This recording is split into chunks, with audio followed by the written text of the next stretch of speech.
So, good morning, everybody. Thank you so much for joining today's webinar.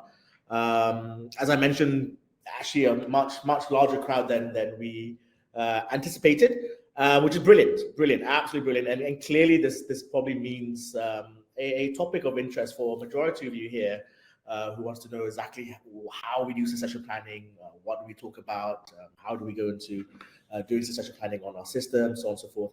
And I will cover all of those as we go through today. So firstly, thank you so much for everybody for joining today's call. Quick introductions. My name is Demiri Petra, or you can call me D. Most people end up calling me Dimitri, and you know that's not my name. I'm not Russian. Last time I checked.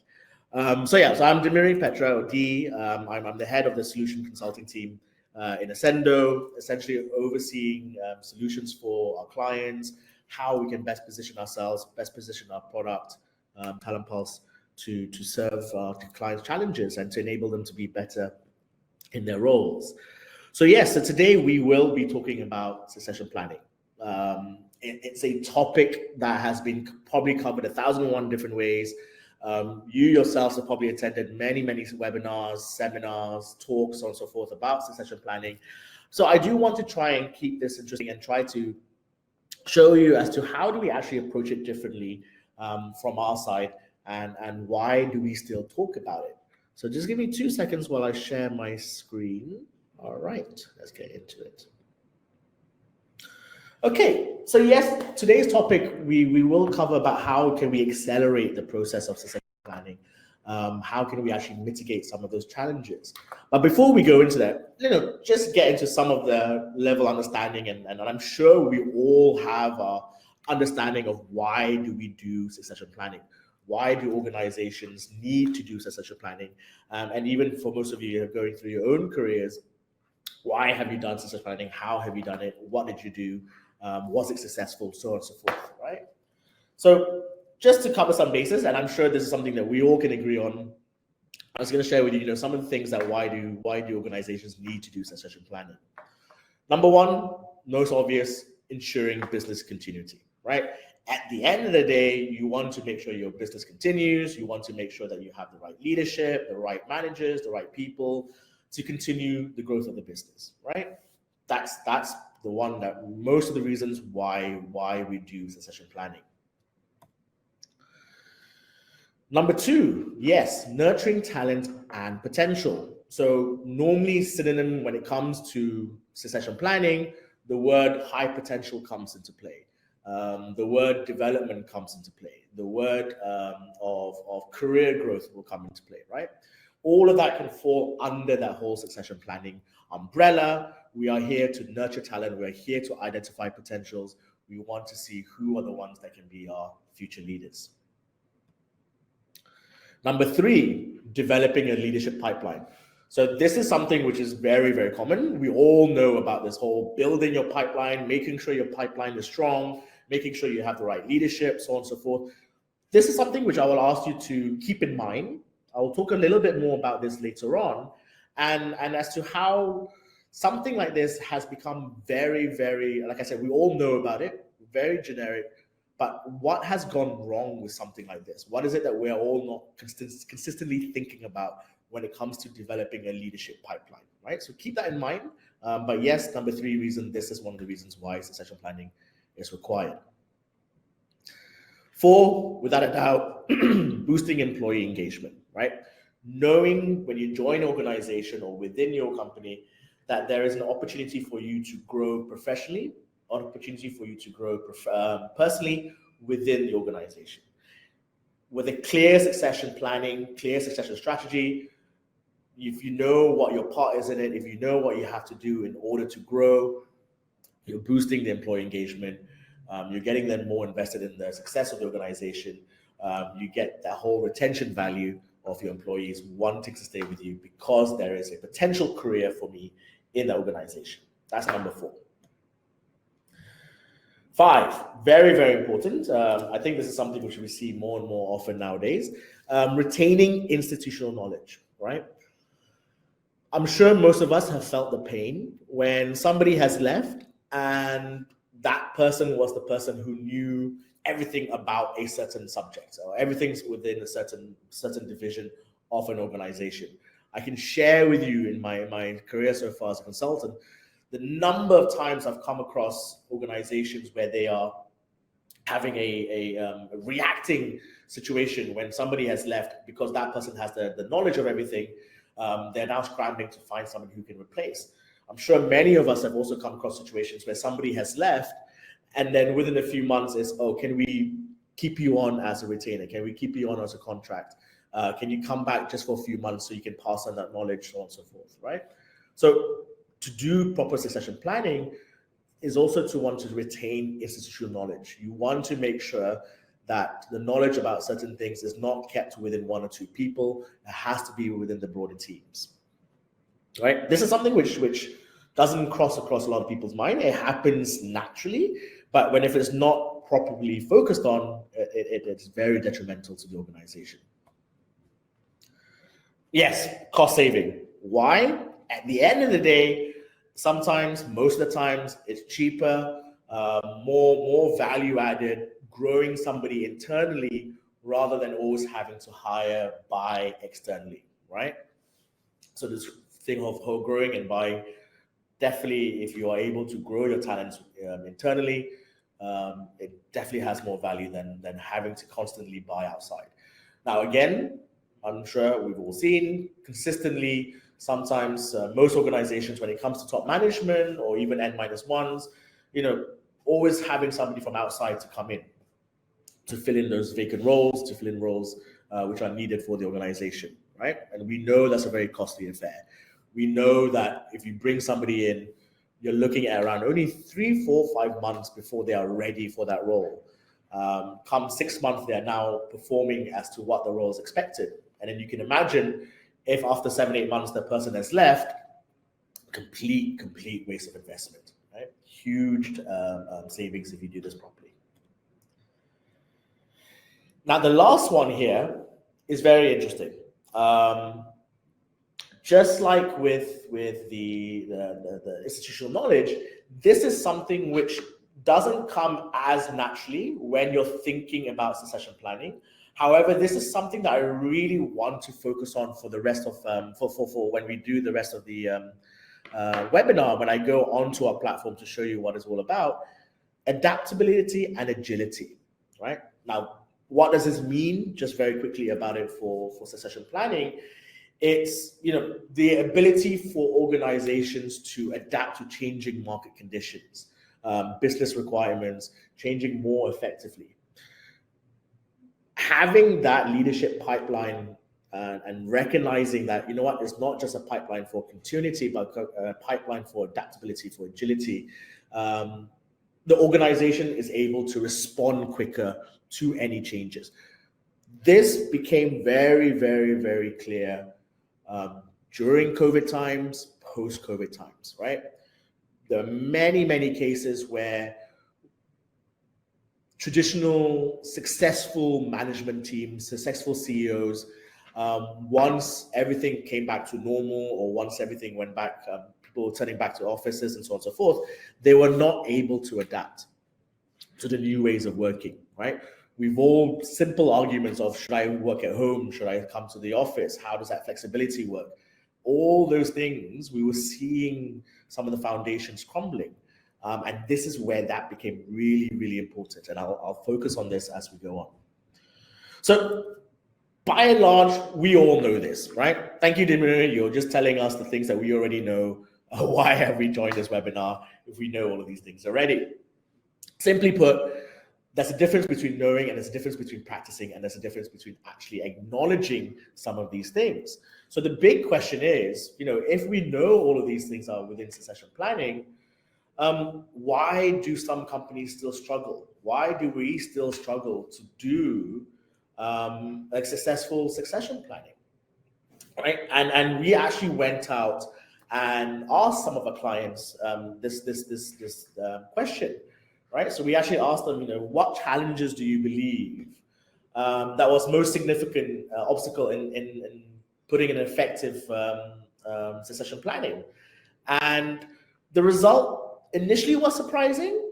So this is the results that came out, and initially it was surprising, but when we thought about it, it kind of made sense. So you see here what you would think, what our own hypothesis initially was, things like manual processes, things like subjectivity, were the things that we would have thought would have been the biggest challenges to succession planning. However, what you can see here is things like, most importantly, they say no management support or budget being obviously being approved by management to for the resources and requirements to do succession planning. But 42% of our clients of our survey say that one of the reasons why succession planning is not as effective is because they don't get support from the top. And that's a very funny thing to if you actually think about it, right? Succession planning is to ensure that the top management, N-1, N-2, N-3, is continuously performing, continuously have the right people, continuously have the right high performers, so on and so forth in those areas. However, they're not getting support from the top in order to make sure the top is healthy, right? So it's a very funny way to actually, if we break it down, that's essentially what the story is telling us. Then yes, lack of internal capability, right? Now, I want to focus a little bit on that. Lack of internal capability. One thing that I want to bring up, and I'll talk about it in a bit, there is a difference between what we all call succession planning versus succession strategy, right? Something I'll hark on again and again and again. Right? Strategy for succession, right? There's a difference between planning. Planning is having all the processes in place, making sure that we know what needs to be done, we have all the right assessments, so on and so forth. But strategizing for succession is a very different thing. And this is where that lack of internal capability can come into play. So I believe my colleague has put up a poll to say, is this something that we all resonate with, right? Please do answer that, and I'll take a look at it after this. Because like I said, our main hypothesis was thinking that maybe it was the whole manual process, et cetera, not so much from there, but then now we're seeing that is the case. So when we got this result, and when I look back into the kind of clients that we have, the conversations that we have, why some of our clients have taken us on to do succession planning with them, and my own further research, it did, eventually we did come to the conclusion that yes, actually, some of these challenges is definitely from the top. So if I was to just give you, some of the, I wouldn't say these are the top 3 or top 5, but certainly some of the most common challenges that we face, or at least our clients and organizations face when it comes to succession planning. Number 1, definitely yes, lack of leadership, right? Now, this is not to say your leaders, your management are saying don't do succession planning. This is not to say that they have no interest in it. What it means is that the active support and commitment from the top level executives and senior leadership is not at the level that is required, right? You need to have full support in order for this to be successful. Full support means recognizing what are the resources you need to allocate to do a successful succession planning. What's the budget that you need in order to do a successful succession planning? A number of times we've come across organizations who are not able to do some succession planning because certain assessments are too expensive or processes are too expensive, and management are not going to invest in that because of the price point.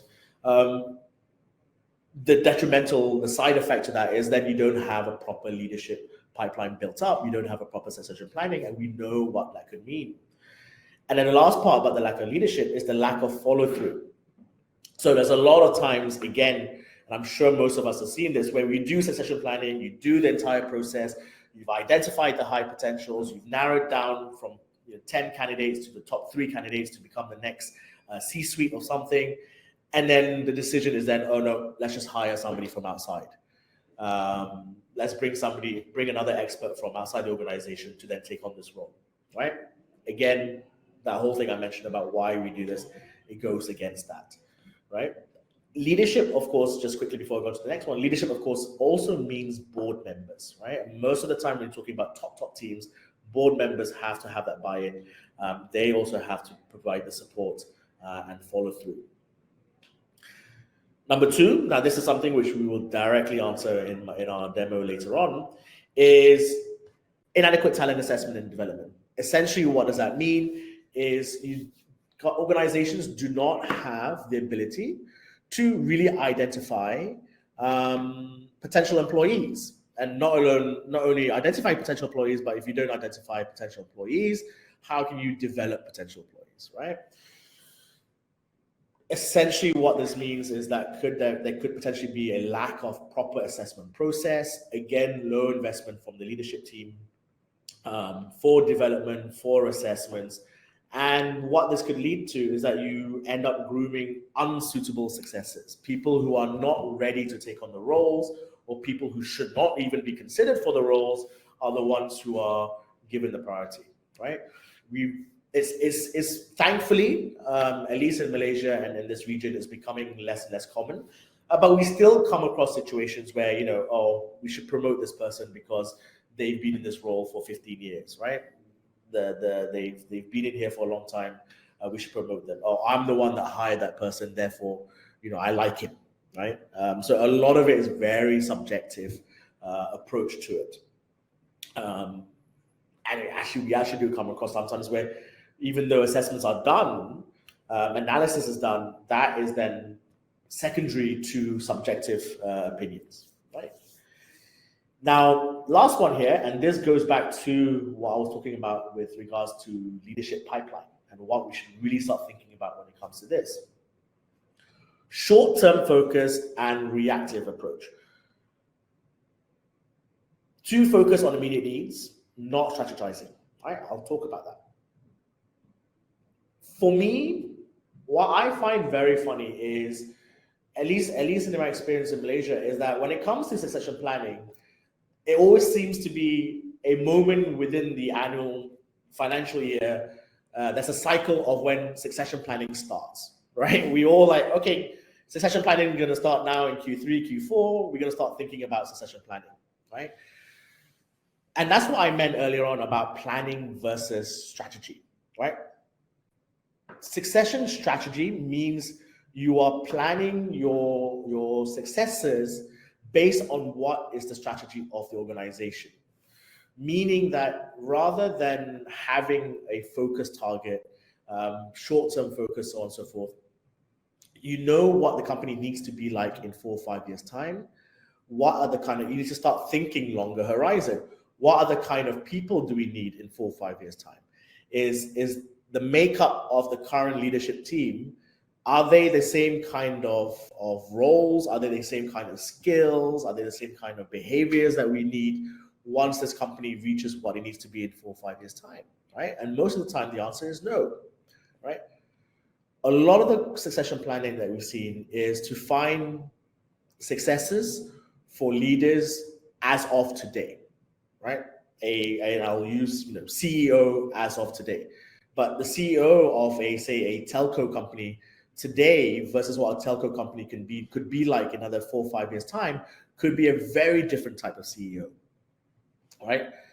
Airlines industry, completely different. Manufacturing, completely different, right? So being able to understand or at least grasp as to what are the kind of things that are needed, what are the kind of roles do we expect to have within leadership, N-3, N-4, even middle management. What kind of roles do we expect? What kind of behaviors do we need? What kind of skills do we need in that long-term horizon? That is how you actually then plan and do succession strategy, right? For sure, yes, you still need to have short-term plans.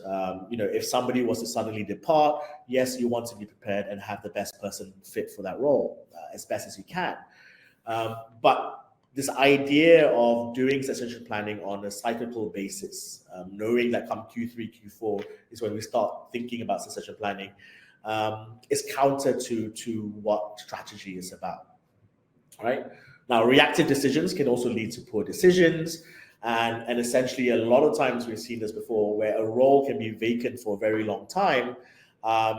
Somebody ends up double hatting.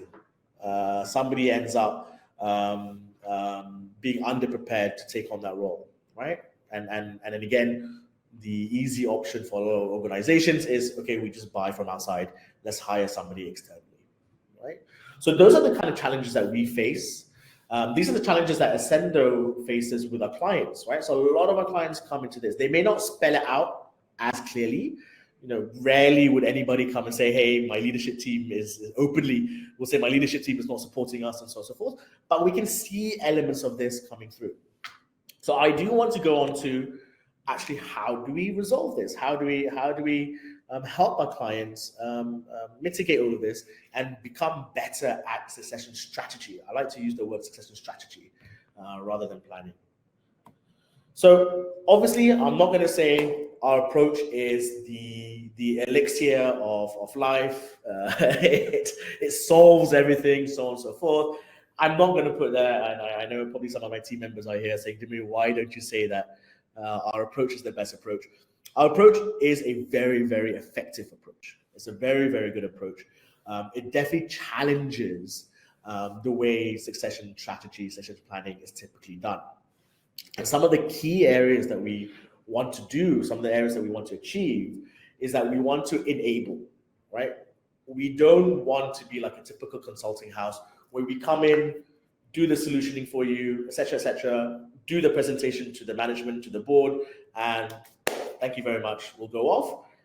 If the plan doesn't work, call us again and it will charge you another arm and a leg, right? That's not our approach. So we want to enable our clients to do this themselves, to become better at doing this themselves. These are the areas we're looking at, is things like you have to be agile, you have to be flexible, right? You have to be able to respond to the changes that are happening in the market, changes that are happening in your organization. Of course, have to be accurate and robust, right? To identify the potential, you need to know what potential means. You need to know that this person you've identified really is the potential next C-suite, next senior manager, so on and so forth. And thus, that's where data analysis comes in. At the end of the day, that's what we do when we look at assessment results, when we look at roles. We are essentially just analyzing data. We're looking at all the data about the individual to make our decisions. Then, obviously, where we come in very strongly is all of this needs to be technology driven, right? Mitigate all these manual processes, all these manual ways that slows down the entire thing. You spend 60-70% of your time doing operational stuff rather than just strategic stuff, purely because you don't have the technology to drive that. So yes, technology driven. So on that note, let me now quickly, as nicely as I can, show you how do we do this on our platform, right? So for those of you who's first time joining us, knowing about us, again, thank you for joining. Very quickly, our main product, our main thing that we put out there is our talent management, TalentPulse, right? TalentPulse, our talent management. Let me find it. Right, here we go. Okay, so this is TalentPulse, our talent management platform that enables our clients to do a whole plethora of talent management work, from your recruitment to your development to your high potential identification, to succession planning, talent mobility, so on and so forth. So everything under the umbrella of talent management, we try and our best to enable our clients to do this on TalentPulse, our talent management platform. Now, I'm not going to go through every single thing on our platform, because that in itself is a whole other webinar. I'm going to focus purely, obviously, on the main elements of succession planning.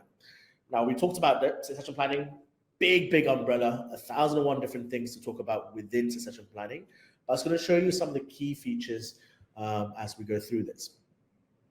So taking a step back, if we think about what succession planning is, beyond everything we talked about, The main part is the data analysis. And essentially what it means, if you think about it, succession planning means taking a role, understanding what it means to be successful in that role, assessing a person, and seeing whether they are good enough for that role. And that, in its most basic sense, is what it is, right? You want to see what's the job, who's the person, are they good enough for that role? That's basically, right? So in a nutshell, that's what we want to try and achieve. So number one thing is, firstly, understanding what does it take to be good in a role. Very briefly, we all know when it comes to job design, when it comes to job evaluations, when it comes to JDs, so on and so forth, it's a very, very painful process. The number of times we've come across JDs, ultimately JDs are the ones that describes the job, right? A job description describes the job. The number of times, and I'm sure all of us in our own careers as well, have come across a JD, what we read in the JD versus what the role actually does is completely different, right? Or maybe half-half, right? The JD doesn't accurately describe the role. And you know, and that's the way it is. That's how it always has been. Because one of the things we talked about, the agility, flexibility to change jobs is very difficult, right? The traditional approach of changing jobs, having to write the JDs and so on and so forth is very difficult, very tedious. And then not a lot of people understand fully what does it mean to be successful in that role. So how do we mitigate this? We have on our platform what we call our success profile library. Essentially what this means is that we have a library of 3,000 plus roles to describe what does it mean to be good in a role, to be good in a job. Now, this is not going to be 100% accurate for every single organization, but it's a strong basis to build a foundation on, right? So say something like, I don't know, top of my head, say like chief marketing or chief digital officer, right? Something that a lot of organizations are looking for now, right? So we know organizations are looking for something called chief digital officer. We want to understand what that means. So I typed in here. There's a few examples here. Again, this is just our demo library, so there are a few. But let's just take a look. Chief digital officer here. This is the job description, the purpose of the role. Let's go into more details. All right, so here we go. So one role, chief digital officer. This is the job purpose, job description. Typically, what industry do you see it in, so on and so forth. Typically, what level is it at, so executive level, so on. Key accountabilities that you would expect the digital officer to have, right? This already, for most of our clients who are using this library, eliminates a lot of the headaches they have when it comes to job description, when it comes to creating new roles, right? So this is the typical accountabilities one would expect a CDO to have. And then here's some of the key areas. What other technical skills do you expect the CDO to have, right? So we go by the skill name. Each skill has a proficiency level from level 1, which is your basic understanding, to your level 4, which is an expert. And how important is it for the role to have the skill? So if I was just to filter the high priorities, so now what TalentPulse is telling me is, okay, for chief digital officer, these are the most important skills that you need to have. One thing to be aware of and important to know is that proficiency and priority are not correlated, right? Very important to point out. You don't have to be an expert in everything to be in management, right? You don't have to be an expert in everything. You can be a level 3, you can be a level 2 when it comes to certain skill sets, right? So that's a very important thing to have, because a lot of times organizations think that, you need to be the best of the best, or you need to say you have expertise in certain skills. You don't need to, right? You have your teams for that. But let's just take a look at it as an example. So let's say IoT, right? Let's take an IoT, right? So Internet of Things, it's been around for some years already, yet people still don't know how does it apply to a role, how does it apply to my day-to-day work, how does it apply to a skill. So let's take a look. So it's saying now, IoT is, you need to be an expert for this, and it's a very important skill to have. Let's see what it means. So it's now telling me that this is the definition of Internet of Things, so knowledge of process and technologies of IoT, the ability to develop, implement, and so on and so forth. Now, at just the level 4, so this is the highest level, the expert level, is telling us that in order for you to be considered level 4, these are the skills, these are the behaviors you need to have, right? So these are the behaviorals that you need to have. So in order for you to be considered level 4, I need to know that you can consult on architectural design. I need to know that you can create and execute strategies for design and deployment of IoT, so on and so forth. Questions for probing, if you are hiring externally or you're probing further for your internal candidate, these are the questions you can ask. And if you want to develop somebody, these are the kind of development opportunities. So what you're looking at is just one skill at one level of proficiency. This is the amount of information that we have on our system with regards to that, right? So the same will be applied to every single one of the skills you see here. And then there will be a whole different, so if I go back to IoT, level 1, level 2, level 3, everything else will be reflected, right? Now, again, this will cover 60-70% of what your CDO probably needs to do in the organization. What needs to be done is that you need to contextualize this to your company, right? So, I have this as a CDO. I want to know what a CDO would look like. I need to design the CDO for a telco company. I need to design the CDO for a insurance company. I need to design the CDO for a manufacturing company, right? 60% of the time, this is what a CDO needs to have, regardless what industry they're in.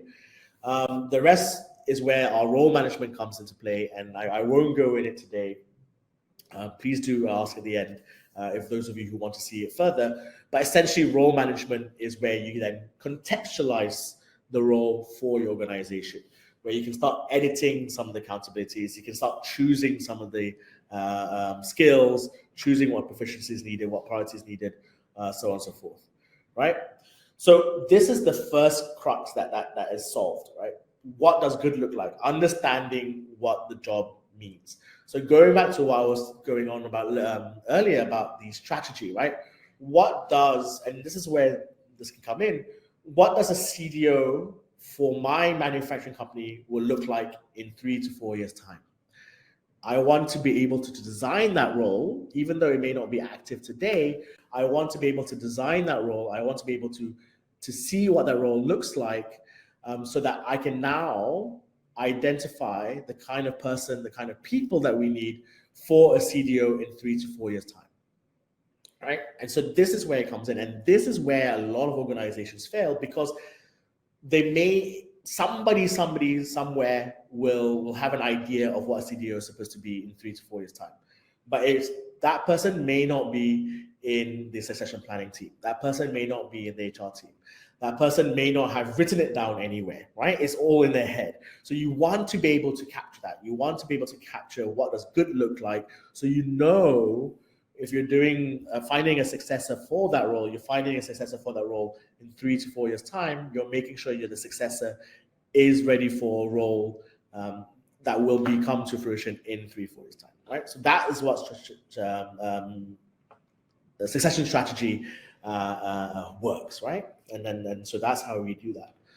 So then the second element is then measuring the person. And again, today I won't go into full details about it, but this is where our assessment features come into play. So on TalentPulse, we have our assessment marketplace. So this is where all of our psychometric, cognitive, business relation assessments are kept. And essentially the way it works is, depending on the levels that you want to assess or the individuals you want to assess, for what purpose you want to assess, everything can be done through TalentPulse. The right tools are there to assess the individuals, right? And we primarily assess their behavioral competencies or leadership competencies. We measure their agility, we measure their cultural fit, and obviously, yes, we want to measure their technical skills, or at least be able to rate their technical skills. So I won't go into too much detail about our assessment process today. Again, if you guys want to know more about how we do this, please do tell us at the end, and we're more than happy to set up a meeting to discuss this further. But this is where the assessment comes in, right? And essentially, if you think about it, assessment is collecting data about the individual, right?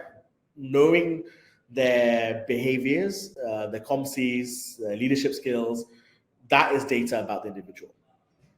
So now, if you think about it, if I have data about the individual, I have data about the job, putting the two together, I can now see whether the person is good for the role, ready for the role, so on and so forth. So let me show you what that looks like. So you'll notice here, Faralisa. So Faralisa is our demo candidate for today. And I want to know Faralisa's role. I want to know who her successors are. I want to know what role she's been identified to succeed into, so on and so forth. So this is our approach to an organizational structure. Let me look for Faralisa. So I just type here Farah. Here I got Faralisa. And here I can see she's the head risk and management advisory. Now, before I go into her card, let me talk a little bit about succession planning. You can see from here. So I can see she has 3 people under her team. I want to know who her successors are to her role. I can see that these are the 3 people who've been identified as successors, right? So obviously, yes, there's some background work in order to do that, but this is already telling me I have it now recorded on the platform who her successors are. If I go onto click the details here, I can see more about those individuals. If I go to succeeding to, I can now see what role she has been identified to succeed into. So again, yes, some background work to tag that, but already just within the employee card, I can see she's been identified as the potential CFO, the potential CIO, and a potential actuary specialist, right? And you can see here on the percentages here, this is essentially what it means in terms of role fit, right? So how well fit she is for that. And I'll go into a bit more detail as to what that means. So let's go into her card. I do realize there's some questions being asked, so allow me to wrap this up. I have saved the last 10 minutes or so to answer questions, so I'll get straight into that once we finish this section. So I have Faralisa, I have all her information here. So the information can be uploaded into the system manually, it can be typed in here manually, or you can integrate it with your HRMSs. So then this can be automatically populated, right? So there are multiple ways in getting all the personal information about Faralisa, her address, so on and so forth, her work experience, and these are all the kind of data that will help you to make decisions, talent decision about Faralisa. So even with her succession planning, for sure, things like work experience is a critical thing. Education, certifications, those are elements that will contribute to making your decisions. And again, if we look at how all other organizations do this, the data for something like this comes from 3-4 different sources, right? So I have one source that has all of her personal information. I have another source that has her assessment scores, and I have another source that talks about the roles that she could be potentially in. I have to put those 3 things together manually, come up with my own analysis and decisions in order to do that. So how we improve things on TalentPulse, how do we, what we claim saying that, we help organizations doing this 3-4 times faster, is that you're consolidating all of this data onto TalentPulse. So you have a single source of truth, and you're using the information which is relevant in making that decision, right? So having all of that information in one spot allows you to make better decisions. You're not spending your time putting it all together. So this is her personal information. This is her job details. So this is her current role and her current accountabilities. And so this is where we are able to see her role fit. So you can see here, these are the the behaviors that she has been assessed. This is the requirements needed for her to be successful in the role. So this is where we are able to combine the two scores together. This is her job and her assessments. Putting the two together, I can see that what her role fit is. If I can find the tag to scroll across. Okay. And then if I go to here, I can see more specifically. Oh, sorry, have I stopped sharing by accident? Oh, sorry, sorry, my bad. Something happened. Okay. Sorry, guys. Let me just rewind a little bit. So this is what you can see with regards to how well fit she is for the role. Right. So this is her current position. I can see she's 83% fit for the role. Right. And if I want to know what that is, once this does pop up, it is taking time. I can see that as I mentioned just now, the areas that we measure in how well fit she is. So in her leadership capability, I can see that, okay, she's very strong in strategic thinking. The rest is something that needs to work on. Her culture fit, which is the values, I can see she's very strong with her values. And the skills is what we covered earlier just now from the role. I can see where are the skills that she has met the requirements. So she's definitely, say for auditing, she needs to be a 3, and she's been rated a 3, so she meets the requirements for auditing. Where she needs to work on, I can see here is, for example, industry knowledge, right? She needs to work on that. So already, without going into further details, I can already see where I need to develop her. I can already see where are her gaps to grow her. And then now, more specifically, succession, right? So essentially, if you think about it, what is actually happening behind the scenes, the algorithm happening on TalentPulse, is as simple as I mentioned just now. You design what the role is, what is required for the role. You measure an individual against some of those requirements, and you put those two together. So essentially what that means is I can take Faralisa's score and technically put her against any role that we have in our organization, any role that has been designed, and I can see how well fit or how ready she is for that role. So, for example, a CFO, I can see she's 75% fit. A CIO, I can see she's 70% fit, right? And so from here, this is where you can now be more dynamic in your succession planning. Should I now prepare her to become the next CFO? Should I now prepare her to become the next CIO?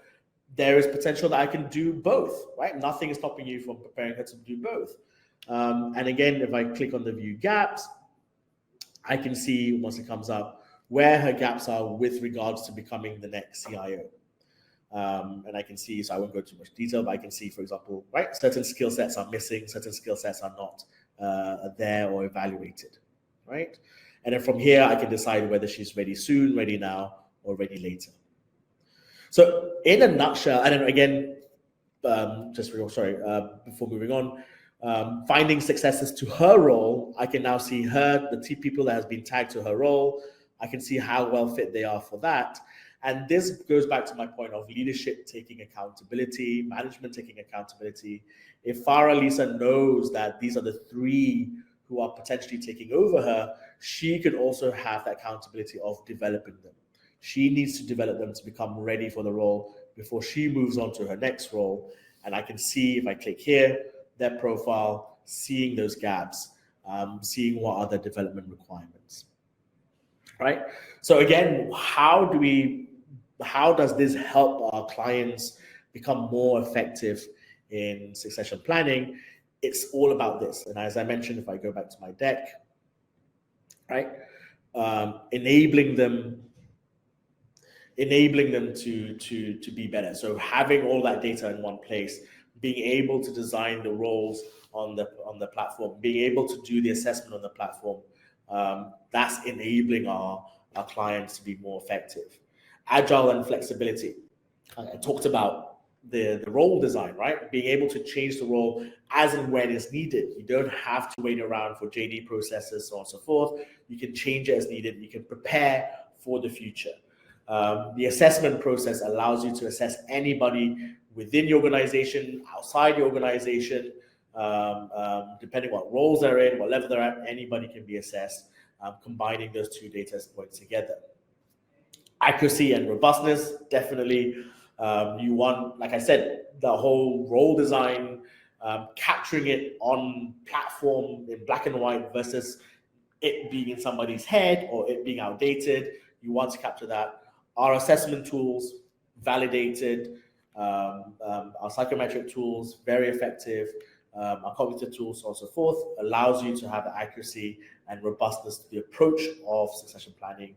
Then, of course, the final two you saw just now, analyzing the data, is done for you. How well fit is Faralisa to the role? Being able to see that role fit, being able to see the gaps, being able to drive a more strategic development. And yes, everything is on our platform, technology driven. So before I wrap up, I just want to share with you a case study, just one success story from one of our clients, Axiata, right? We all know Axiata, huge multinational conglomerate across Southeast Asia, 12,000 employees, 10 separate companies, multiple languages across multiple countries, but a very lean management team. So how did we help them with regards to succession planning? And it boiled down to exactly what I was saying just now. Understanding what is your strategy? What do you want to have over the next 3-4 years? How do you envision your companies? How do you envision yourselves? How do you envision the type of people and roles and skills that you need in 4 or 5 years' time? And build that, right? So it starts with things like, what are the competency frameworks, right? The ones that you have now is good for you for today, but is it something that's sustainable? Is it something that you want in a few years' time? So building that modern competency framework, we look at things like D&I, ESG, digital, right? All these things which are becoming more and more relevant. Standardizing the approach, right? So long-term view, working towards that and sticking to our plan, sticking to the goals. How we do it can change along the way, for sure, but sticking to the strategy, sticking to, okay, this is what we're working towards to, and knowing what the success factors are, measurement practices are all there. And of course, data, right? Huge conglomerate, data all over the place, data in all the different regions, and how data is captured, what data is captured. We have to integrate all of that, right? In order to do succession planning for 12,000 plus employees across all the region, we have to standardize, we have to integrate the data, and more importantly, allow that data to be easily understood and accessible, right? So having all those fundamentals in place before even thinking about who should go where and et cetera, is building those fundamentals. Then finally, executing it, right? So understanding the roles,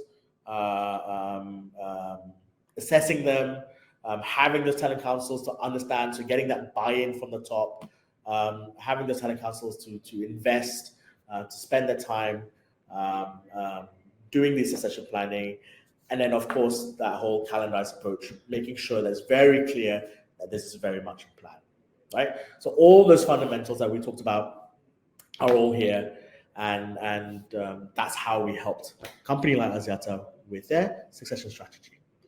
So just coming now to the 8-minute mark, let me see if there are any questions I can help answer. Okay, in the chat. Oh, okay, that's a few. What's the key factor to ensure succession planning initiatives a success rather than just a paper exercise? So as I mentioned just now, right, there are a lot of key factors in there, but if we go, essentially, if you want to know what's the key factor of success, is the opposite of the challenges, right? Getting your buy-in from your senior management team, from your board members. Allow them to invest the time and effort into this as well. But what will also help is if you are the ones who are doing the succession planning, the succession strategy, have a very clear goal. What is it that you're working towards? Make it very clear that this succession strategy is aligned with the business strategy, right? It's definitely easier said than done to get the buy-in from the top by saying, hey, this is important, everybody needs to do this, etc., etc. They know that. But being able to show what the plan is, what's the bigger scheme of things, how you want to execute it, why you want to execute it, those are the things that can help you answer that, right? And Maggie, happy to have a conversation further to discuss about this. Briefly, is every single competency testable, or are there mainly 3 questions? So this is our assessment process. By and large, nearly every competency that we have come across with our clients have been able to measure through our assessments. So these are your behavioral competencies mainly, right? Your behavioral competencies, your values. We can measure those. And we measure your competencies. We're not telling you to use our assessment tools and use those results that is standard from those assessment tools. We will actually measure your behavioral competencies and see how well fit your candidates are to those competencies. Now, slightly different when it comes to technical competencies. I won't go too much about it. Our default approach is a rating, but we can do technical competencies on a case-by-case basis. It really depends on how technical it is, how complex it is, what level you're looking at. But we have the ability to do that as well. And then again, happy to have that conversation, Aslan, as to our approaches to that. But essentially, being able to measure all aspects of the talent allows you to have that point of view, that role fit point of view of the candidate. Profiles editable? Yes, they are. So the success profiles are definitely editable, and you can and we do encourage you to contextualize it to your organization. Typical challenges. So we covered that in the beginning. The challenges from the top, from leadership team, short-term focus. The inability or lack of assessments, understanding what good looks like in the roles, poor processes. Those are the things that typically causes succession planning to fail. What are the best practices in implementing succession planning? Number one, I would say is, like I said, succession planning is not a one-off exercise. It's a constant exercise. Recognizing why are you doing it and what are you doing it for is the thing that will sell everybody and be everybody on board to your succession planning. And as I mentioned, I prefer using the terminology succession strategy rather than planning, because strategy is a constant thing, right? You have to aim for your 3, 4, 5 year window. How do you achieve that? Once you've reached your 3, 4, 5 window, you now plan for the next 4, 5 years, right? So it's a constant thing, constantly developing, constantly identifying, constantly growing. What else to deliberate in deciding successes if data already shows it all, role fitness? I don't understand 100% what that means, but one thing that I've definitely come across, the basic answer is development, so on and so forth. But one of the things that is very interesting, just to wrap this up, is actually taking the risk to make the decision. We come across so many clients who say, oh, I want to know, how do I know if somebody's ready now, ready soon, ready later? I only want to focus on somebody who's ready now, ready now, ready now. And you know what? Sometimes you may not come across anybody in your organization who's ready now for a particular role. And so that's where the decision risk can come in, where it's like, you know what? You may not be 100% ready. You may not even be 80% ready, but we will take the risk. We will take our risk, and it will give you the opportunity to take on this role. And making that hard decision from the management team or whoever's responsible is something which doesn't happen very often. And people who make those decisions are the ones who fully understand the succession strategy, fully understand, are fully invested into it, really make the time and effort in recognizing the importance of doing that. And in essence, that kind of sums up everything within succession strategy, within succession planning. Just having that courage to do what needs to be done to achieve that. Succession planning. Does it? Oh, okay. A whole bunch of questions. Does it make any sense to promote someone with 80? Oh, for sure, for sure. So, does it make sense to promote someone with 80% to 90% fit role? Yes, definitely. And the reason why I say this, if I was to see a client that has somebody 95%, 100% role fit, that's a red flag for me already. Why? It means that this person is very, very likely to already be too big for their role, right? If they're too big for the role, that's where you see things like demotivation. It's not challenging enough. They start looking outside. That's what happens when somebody's too big for the role. So the moment somebody hits 80%, I would already have a very strong consideration to move them on, right? If you have two people who are 80% versus 95%, move both of them on to something larger, something more challenging, right? That's the case. I would definitely push for that. Obviously, the answer is 95% over the 80% for the role, but it really depends. It really depends on the individual. It really depends on the other data that you have there. What's the appropriate age range for the company to develop a successor? I think this is related to potentially the whole ready now, ready soon, ready later kind of thing. Forgive me if that's not the case. Appropriate age range for a company to develop a successor is not so much age, is more on the levels that you're looking at. So immediate successors obviously is the N-1s. Those are the short terms that you start looking at. But what I'm talking about, when you're talking about the 4-5 year window, you start exploring your N-2s, N-3s. Your N-2s are likely to be your C-suites within the next 5 to 6 years. Your N-3s are likely to be your C-suite within the next 8 to 10 years, right? So you start building from that, if not sooner. You don't look for a potential CEO, the CEO who's going to be the CEO in 7-8 years time. You don't start looking that obviously lower down, right? So it really depends on the levels that you're looking at. It depends on the horizon, the time horizon you're looking at. Age should not be a factor. Age is just an indicator, right? We've had multiple organizations here where